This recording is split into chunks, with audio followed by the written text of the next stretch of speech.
So a hormone is nothing but a slow chemical message.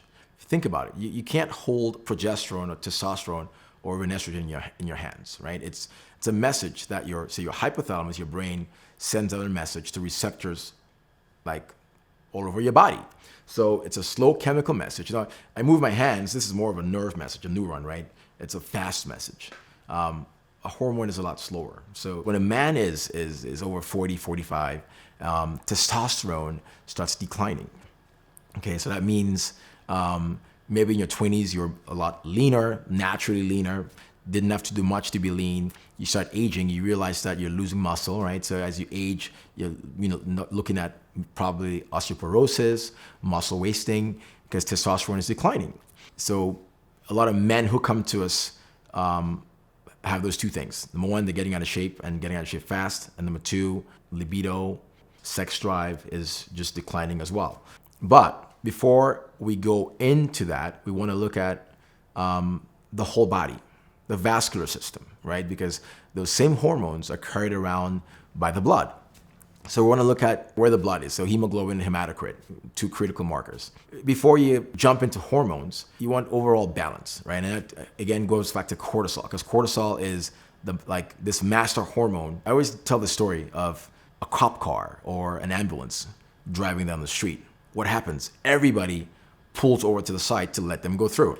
And that's cortisol. When cortisol is released in the body and stays at a high level, all the other hormones have to kind of go by the wayside to let cortisol keep screaming, because cortisol is what your body releases when you're in trouble, right? So if a lion jumps in front of me and I get scared, my cortisol levels go up. When I escape the lion, it's supposed to come back down. However, with environmental stresses and family and all of that, a lot of times cortisol stays up high. But then you don't want to walk around for a few days, weeks after that in this heightened state, almost like a paranoid state. And so when you have chronic stress, that is what's happening. And when that's happening, all of your other hormones have to kind of wait for this screaming person to calm down.